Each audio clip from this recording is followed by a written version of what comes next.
virtual meeting of the Development Cooperation Forum of the Economic and Social Council at its 2021 session on the overarching theme of development cooperation for the decade of action, reduce risk, enable recovery, build resilience. This meeting of the forum is being held using remote simultaneous interpretation. In this regard, I would like to request participants to be mindful of the additional difficulties experienced by interpreters when working remotely and to deliver statements at a normal speaking speed. Excellencies, distinguished guests and speakers, ladies and gentlemen, welcome to the 2021 high-level meeting of the Development Cooperation Forum. The 7th Biennial Development Cooperation Forum is being held at a critical moment. The COVID-19 pandemic has created the worst health, economic, and social crisis since the Second World War. The challenge confronting the development community is to ensure an adequate global action to contain and defeat the virus, recover from the impact of the pandemic, revive the implementation of the 2030 Agenda, the SDGs, and the global climate and environmental goals.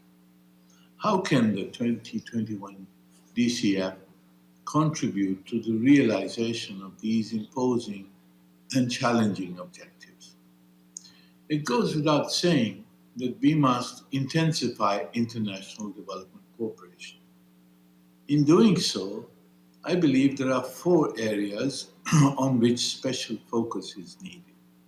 First, to ensure that the COVID-19 vaccine is made available to everyone, everywhere, as soon as possible.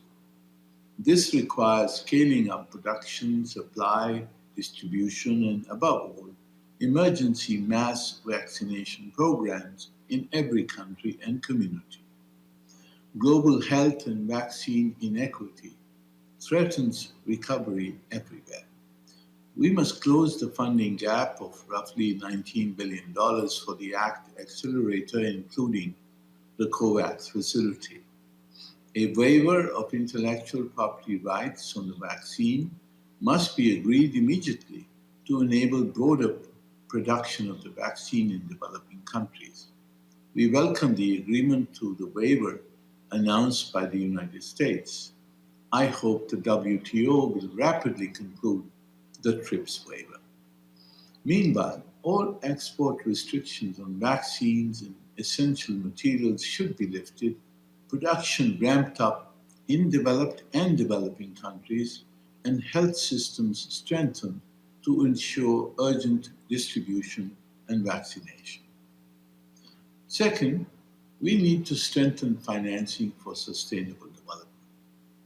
The latest outcome of the Financing for Development Forum indicates the broad consensus on the multiple actions needed: debt suspension and restructuring, the creation of $650 billion in new SDRs, and the reallocation of unused SDRs to developing countries, longer and larger concessional financing, including through an advanced and sustained IDA, fulfillment of the 0.7% GNI target for the ODA, fulfillment of the $100 billion pledge by the developed countries in annual climate finance, an end to illicit financial flows from the developing countries, and the immediate and unconditional return of their stolen assets.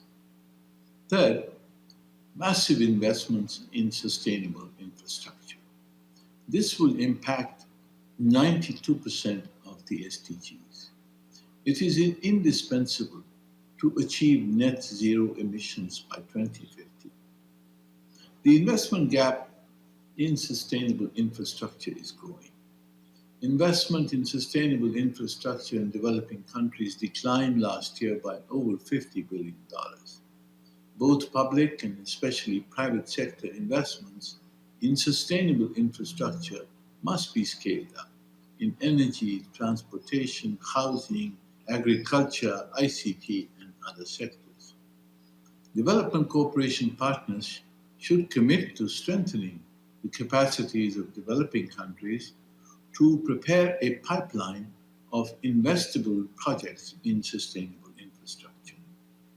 The UN's SDG investment fair could be transformed into a permanent mechanism for this purpose.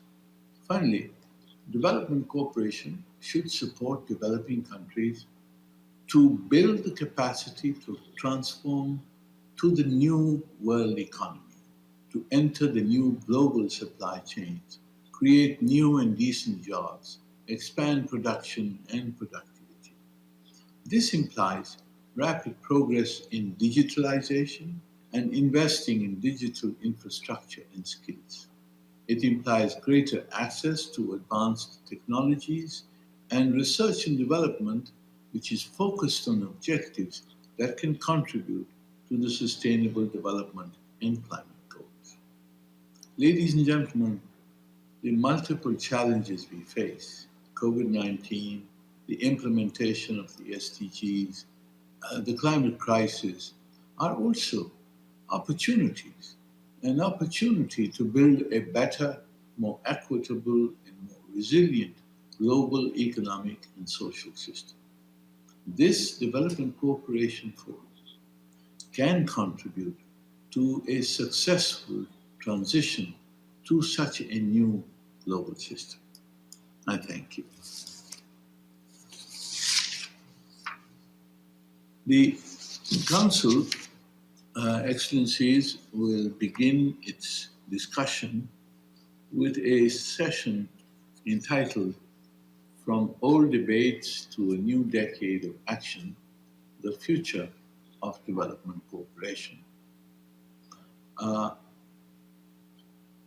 We will now hear a statement from the Undersecretary General for Economic and Social Affairs, Mr. Liu Jianmin.